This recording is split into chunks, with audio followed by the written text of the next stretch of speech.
34 défenseurs tombent à Namigua. Et pourtant quelque chose refuse de mourir dans la poussière encore chaude de cette route fracassée. L'effondrement annoncé de la province se transforme en mouvement inattendu lorsque des centaines de villageois se lèvent, comme si une défaite brutale réveillait une force que personne n'avait anticipée. Comment ce choc collectif a-t-il pu devenir un point d'unité, jusqu'à placer Ibrahim Traoré au centre d'une reconquête que le pays n'osait plus imaginer? Et si ce moment n'était pas seulement une rupture, mais l'ouverture silencieuse d'un futur africain qui commence loin des capitales? Ce récit ne promet pas des miracles soudains, mais la compréhension précise de ce qui transforme une province brisée en laboratoire d'autonomie.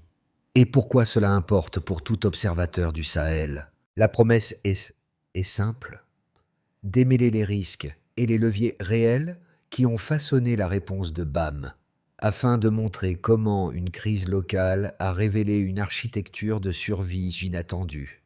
Car lorsque les routes se vidaient, que les écoles se taisaient et que les communautés se dispersaient dans la brousse, un phénomène discret a commencé à s'étendre: la capacité d'un territoire à se réorganiser malgré l'effondrement apparent de l'État. Et voici la question que beaucoup évitent encore. Si une région donnée réussit à inverser un cycle d'insécurité sans attendre de renforts extérieurs durables, qu'est-ce que cela implique pour le reste du pays? Ce chapitre vous conduit au cœur de cette tension, entre effondrement annoncé et reconstruction par nécessité, là où chaque choix tactique devient un pari sur la survie collective. Deux faits, en apparence mineurs, ont renversé la lecture habituelle du conflit. En juin 2023, l'embuscade de Namigua a laissé 34 défenseurs au sol. Mais dans les mois suivants, des milliers d'habitants ont commencé à revenir, rouvrant marchés et sentiers autrefois abandonnés. Et deuxième révélation: contrairement aux théories extérieures évoquant un effondrement irréversible, le noyau communautaire a montré une capacité d'adaptation qui a surpris même les autorités locales. À partir de là, le fil des événements devient plus clair. L'attaque du 26 juin n'a pas seulement brisé une unité militaire, elle a fracturé la confiance d'un territoire entier, transformant villages animés en lieux désertés. Les écoles se sont éteintes, les marchés ont cessé d'exister, et la peur dans le corridor nord du Burkina Faso a cessé d'être une émotion pour devenir une ambiance permanente. Pourtant, dans ce vide, une idée s'est imposée, portée par Ibrahim Traoré, alors passé des rangs militaires à la présidence. La sécurité ne pourrait revenir que si la souveraineté redevenait un acte partagé. Son constat était brutal: perte de territoire parce que la confiance avait disparu. Mais ce diagnostic simple a créé une rupture nette avec les réponses attendues. Fin 2022, puis au début de 2023, une stratégie nouvelle prend forme: la sécurité totale du peuple, ouvrant l'espace à un rôle actif des communautés. Les volontaires pour la défense de la patrie émergent, venant des champs, des marchés, des écoles, encadrés par des formations rapides et un lien direct avec les forces régulières. Dans les capitales étrangères, la méthode paraît risquée. Sur le terrain, elle devient une respiration. Cette réorganisation, encore fragile, modifie les trajectoires. Des villages qui se cachaient recommencent à organiser la protection mutuelle. Des patrouilles nocturnes improvisées naissent. Et des chasseurs anciens reviennent se transmettre des savoirs d'orientation. Ainsi se dessine la bascule discrète qui explique la suite. Au moment où l'État semblait s'effacer, les habitants ont comblé le vide, créant les premiers maillons de ce qui deviendra un modèle de défense locale beaucoup plus vaste. Au milieu de la recomposition progressive de BAM, certaines figures locales deviennent des repères silencieux, presque involontaires, montrant comment un territoire meurtri retrouve sa cohésion. Le premier d'entre eux est souvent un volontaire anonyme, un cultivateur ou un commerçant qui reprend sa place dans la communauté non par héroïsme déclaré, mais parce qu'aucune autre option ne reste viable. Leur trajectoire éclaire la manière dont l'action collective commence réellement, par des gestes minuscules, répétés, puis partagés. L'un de ces récits provient d'un village proche de Kongoussi, où un petit groupe de jeunes, autrefois dispersés, a repris les rondes nocturnes avec des lampes artisanales et un simple réseau de messages. Ils n'avaient ni équipement sophistiqué ni expérience militaire, mais ils ont été les premiers à signaler le retour progressif de convois marchands sur une route que l'on pensait condamnée. Un autre exemple naît dans une école improvisée sous un tarp, où une institutrice revenue après des mois de fuite réussit à rassembler une trentaine d'enfants. Elle enseignait au rythme des bruits lointains, mais sa présence a suffi pour que les familles voisines recommencent à déplier leurs nattes et à envisager un semblant de stabilité. Ces micro-situations, encore fragiles, forment les premières preuves que la transformation n'est pas abstraite. C'est la constance des habitants qui modifie la surface du conflit. Elle montre que l'impact initial n'a jamais été strictement militaire, mais psychologique. La réaffirmation, même hésitante, qu'un espace peut redevenir habité. L'enchaînement commence brutalement, presque sans respiration. Au matin du 26 juin de 2023, la route de Namigua s'ouvre comme une plaie. L'explosion, les tirs croisés, les 34 défenseurs tombés, puis ce silence qui n'est pas de la stupeur mais une annonce de rupture. Rien, dans les premières heures, ne laisse croire à une remontée possible. Les villages se vident, les écoles ferment, la prière elle-même s'étouffe dans la poussière. L'ancien ordre vacille, et pourtant, c'est cette secousse totale qui déclenche la bascule suivante. Car après l'effondrement immédiat vient un mouvement inattendu.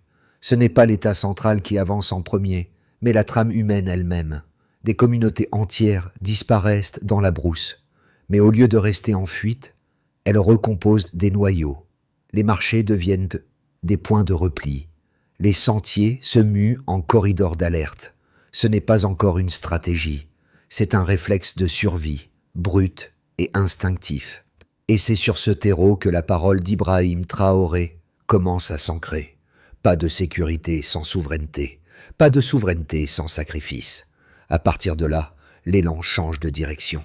Fin 2022 et début 2023, la doctrine de sécurité totale du peuple s'installe dans les provinces. Les VDP émergent, souvent avec 2 semaines de formation seulement, mais leur rôle transforme l'équation. Là où les insurgés comptaient sur la panique, ils rencontrent une résistance imprévue. Les villages érigent en des postes de surveillance. Les jeunes patrouillent de nuit. Les chasseurs âgés reviennent enseigner le pistage. Rien n'est parfaitement structuré, mais la psychologie du terrain change. Le chaos demeure, mais il cohabite avec une volonté nouvelle. Les semaines suivent, et l'effet des cumulatifs devient visible. Sur les routes autrefois piégées, les embuscades deviennent plus difficiles à préparer. Les réseaux d'information se renversent. Ce ne sont plus les militaires qui informent les civils, mais les civils qui envoient dans des alertes. Chaque nuit sans attaque devient une petite victoire, une preuve que la peur n'a plus le monopole du récit. C'est dans ce contexte qu'émerge le besoin de vitesse, car la bravoure seule ne suffit pas à maintenir le moral. Début 2025, la réponse surgit sous une nouvelle forme. Les bataillons de réponse rapide. Leur mandat est simple, frapper vite, frapper fort, ne jamais laisser l'ennemi se réinstaller. À Arbinda, à Dori, à Djibo, les unités se déploient. Puis survient l'épisode proche de Borzanga, où une intervention en 90 minutes brise un cycle d'attente interminable. Pour les survivants, ce n'est pas un simple secours. C'est la preuve que la machine étatique respire encore. L'impact psychologique est immense. L'équilibre change. Là où la peur voyageait plus vite que les balles, l'espoir commence à battre au rythme des moteurs. À partir de ce point, le conflit se recompose totalement. L'alliance entre défense civile et réponse rapide constitue un modèle improvisé mais cohérent. Les convois abandonnent les emblèmes étrangers pour reprendre le rouge et le vert du pays.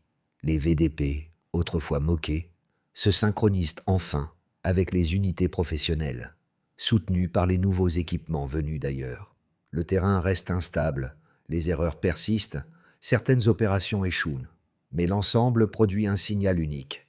L'État burkinabé n'est plus spectateur de sa propre marge. Et derrière tout cela, une simple continuité demeure, presque têtue. Si le basculement a été possible, c'est parce qu'une province refusait de disparaître. La dynamique de BAM devient plus lisible lorsqu'on l'observe non pas par impression, mais par variation chiffrée. Le premier repère est brutal, d'asset brutal. 34 défenseurs tombés lors de l'embuscade de Namigua, un choc initial qui révèle la profondeur de la vulnérabilité locale. Ce nombre n'est pas seulement un total de pertes, il marque une ligne de base où l'effondrement institutionnel devient tangible pour chaque communauté. Ce chiffre a servi de point de rupture mentale que même les autorités n'ont pu ignorer. À partir de cette baseline, le delta apparaît quelques mois plus tard, lorsque l'appel à la mobilisation transforme la sidération en réaction organisée. Le second repère est expansif. 9000 citoyens engagés dans le système des volontaires à travers le pays au début de 2024. Là encore, il ne s'agit pas d'un simple volume de recrues, mais d'une mesure de capacité sociale à reconstituer les défenses, là où l'État seul ne suffisait plus. Ce total illustre la transition des villages, passant de la fuite à la participation active. Dans cette montée en nombre, on voit le renversement de logique décrit par Ibrahim Traoré. La souveraineté se reconstruit lorsque la population cesse d'attendre un secours extérieur. Le troisième repère est temporel. La réaction en 98 minutes du bataillon de réponse rapide lors de l'attaque proche de Borzanga. Le delta est immense.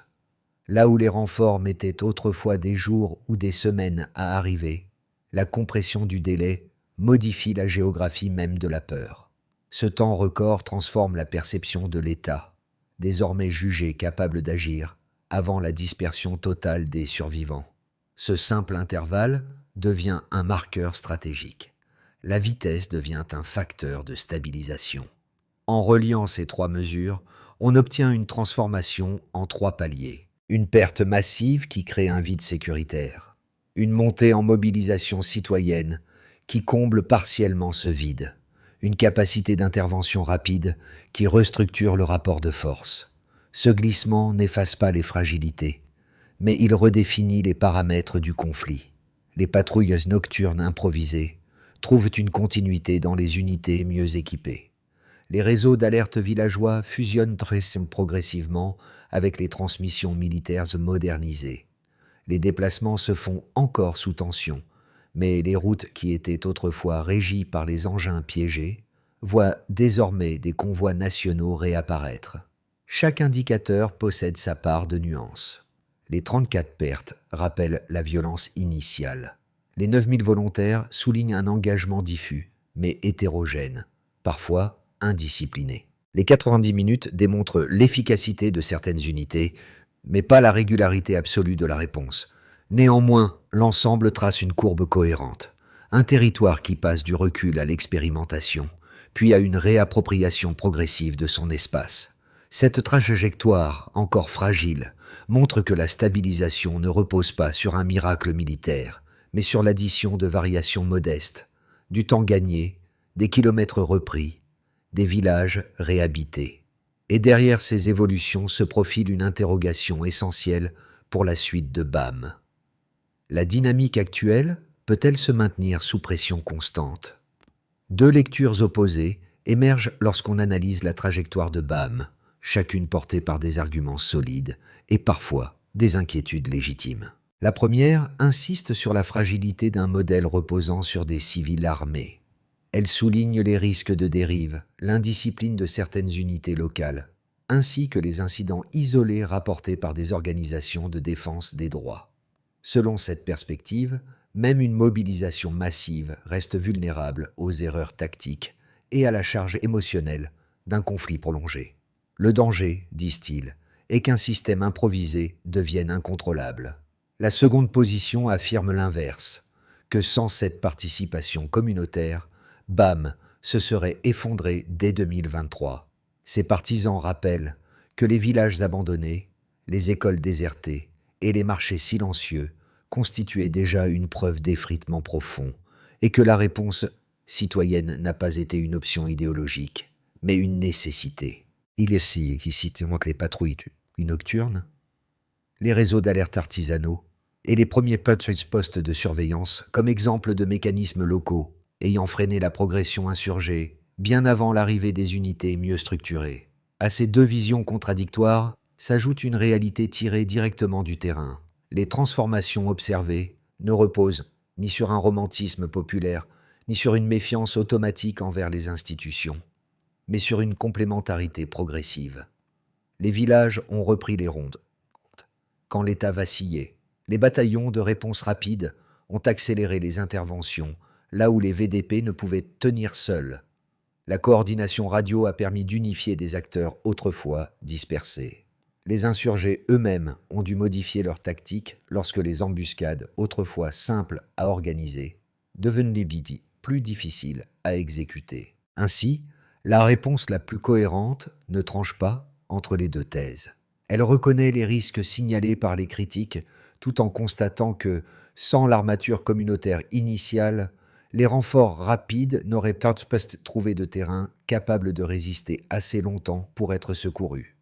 La question n'est donc pas laquelle des deux positions triomphe, mais comment l'équilibre entre elles façonne l'avenir.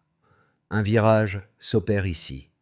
Au milieu de 2025, BAM n'avance plus comme une province en survie, mais comme un territoire qui commence à inverser la direction du conflit, presque à contretemps des prévisions initiales. Les convois n'attendent donc plus des jours pour se déplacer. Les marchés rouvrent dans un rythme prudent mais affirmé. Les communautés, jadis dispersées, se recentrent autour de mécanismes qu'elles ont elles-mêmes construits avant d'être épaulées par les unités plus professionnelles. C'est à ce moment précis que le rôle d'Ibrahim Traoré reprend une importance décisive, non par geste spectaculaire, mais parce que sa doctrine initiale, souveraineté par l'action locale, devient visible dans les routines quotidiennes. Les déplacements des birs, rapides et ciblés, donnent à ces efforts un cadre plus large.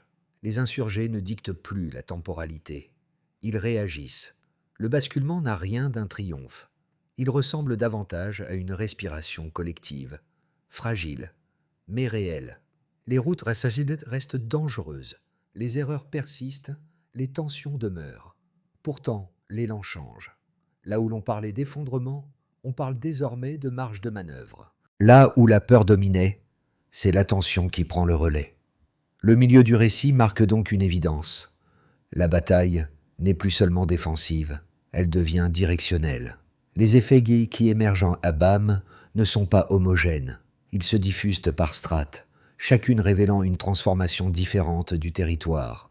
Pour comprendre l'impact réel, il faut suivre ces 4 cercles concentriques où les changements se mesurent non par slogan, mais par pratiques quotidiennes. Pour les familles de la province, la première conséquence est la réappropriation du quotidien. Les villages qui s'étaient vidés après l'embuscade commencent à se repeupler.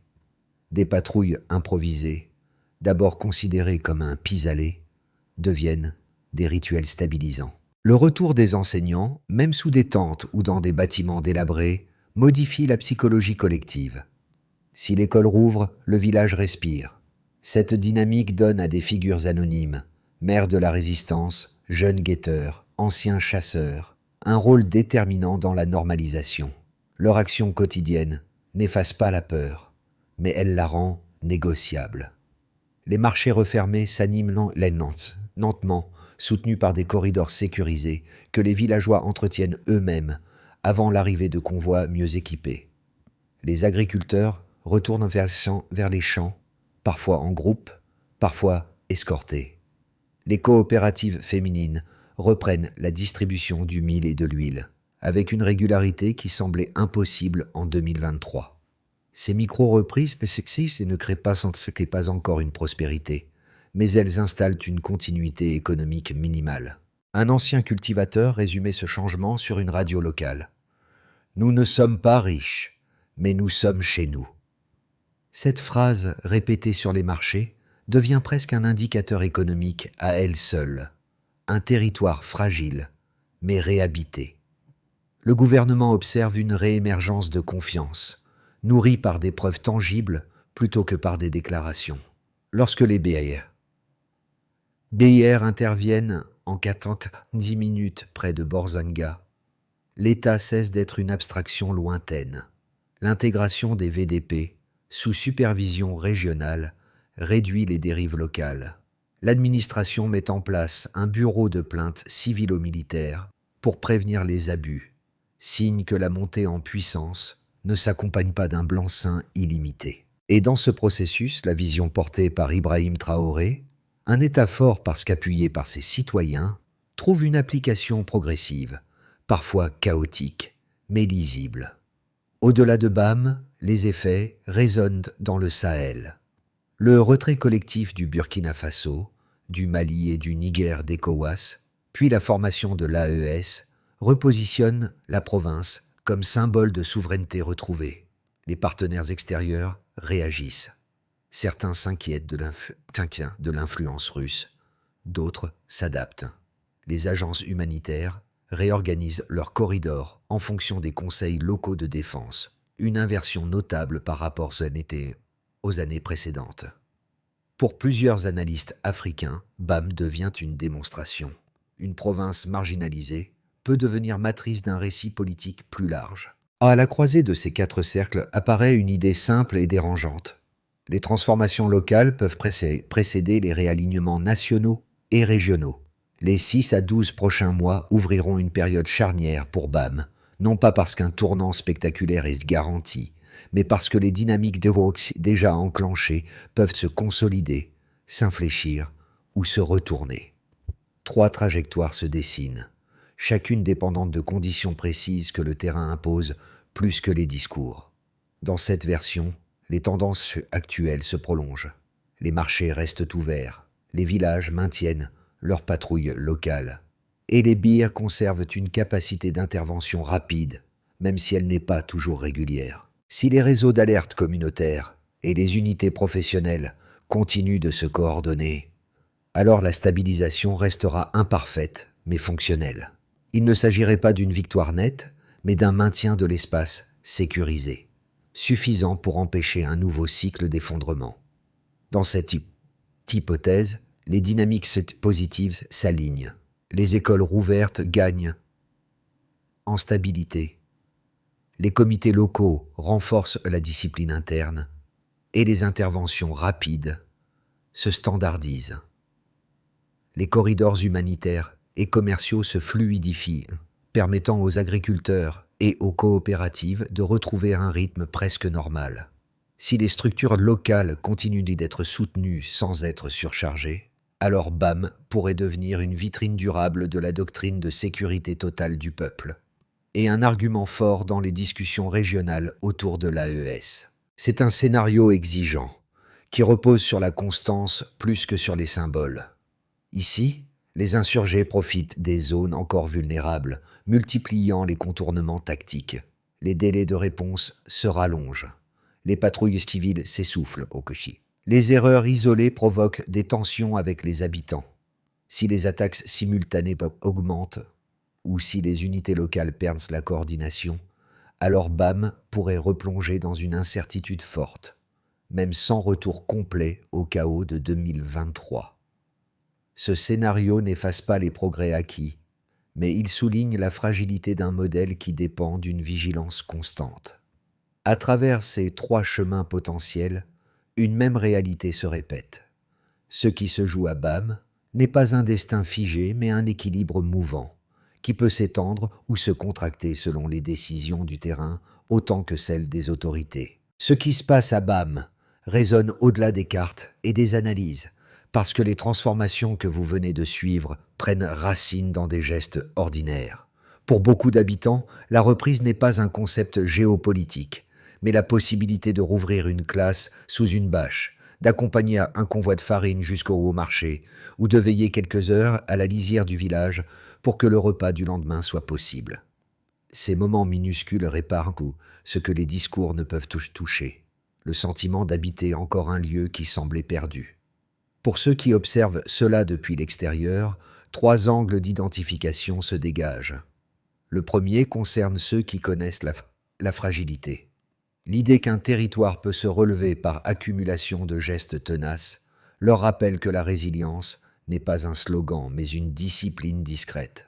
Le deuxième touche ceux qui vivent de loin du Sahel, mais qui perçoivent dans cette histoire un écho familier, la valeur d'un espace que l'on refuse d'abandonner. Les détails changent, mais la logique demeure. Le troisième s'adresse à ceux qui suivent l'actualité africaine avec attention. Ils voient dans BAM un laboratoire où s'expérimentent des réponses non théoriques, forgées par nécessité. Dans ce cadre, 2 suggestions modestes peuvent aider le lecteur à saisir pleinement l'enjeu. Observer les récits individuels, enseignants revenus, mères organisant des cuisines, jeunes reprenant les rondes, permet de comprendre la texture humaine du conflit et prêter attention aux transitions lentes, celles qui naissent entre 2 attaques ou 2 patrouilles, révèlent souvent plus que les épisodes spectaculaires. Parce que finalement, l'histoire de BAM parle autant de survie collective que de la manière dont chacun reconnaît ce qu'il ferait ou espérerait faire face à une fracture semblable. Pour que BAM maintienne son élan au cours des mois à venir, une feuille de route opérationnelle doit s'appuyer sur les mécanismes déjà éprouvés sur le terrain. Elle ne dépend pas d'innovations spectaculaires, mais d'une consolidation méthodique des pratiques nées de la nécessité. La vision portée plus tôt par Ibrahim Traoré, souveraineté appuyée par action locale, peut y servir de fil directeur, à condition qu'elle se traduise en gestes mesurables. Stabiliser les réseaux d'alerte communautaires. Les comités locaux doivent structurer leur transmission afin de réduire les fausses alertes et améliorer la précision des signalements. Qui? Les responsables de village et les VDP encadrés. Quand? Immédiatement, avec révision mensuelle. Indicateur. Temps moyen entre observation et transmission. Harmoniser la coordination VDP, unité, professionnelle. Les succès récents reposent déjà sur cette interface. Il s'agit désormais de formaliser les canaux radio, les points de relais et les responsabilités. Qui? Commandements régionaux. Quand? Dans les 3 prochains mois. Indicateur. Nombre d'interventions nécessitant une double vérification. Protéger les espaces de vie essentiels. Les écoles sous-tentes, les marchés rouverts et les circuits agricoles doivent devenir des zones à vigilance renforcée. Qui? Patrouille mixte locale. Quand? Phase continue. Indicateur. Jour de fonctionnement sans interruption. Prévenir les dérives disciplinaires. Le bureau de plainte civilo-militaire doit disposer d'un protocole clair et accessible. Qui? Autorité régionale. Quand? Élaboration sous 6 semaines. Indicateur. Nombre de signalements traités. Assurer la vitesse d'intervention.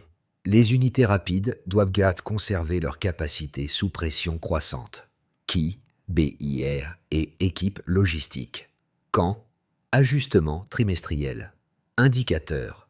Délai moyen d'arrivée. Ainsi, la trajectoire de BAM ne dépend pas d'une promesse abstraite, mais d'une série d'actes simples, continus, alignés et mesurables. Dans les derniers mois, les scènes observées à BAM rappellent étrangement celles évoquées plus tôt. Une institutrice sous une bâche, un groupe de jeunes veillant la nuit, des mères préparant des repas pour ceux qui protègent leur village.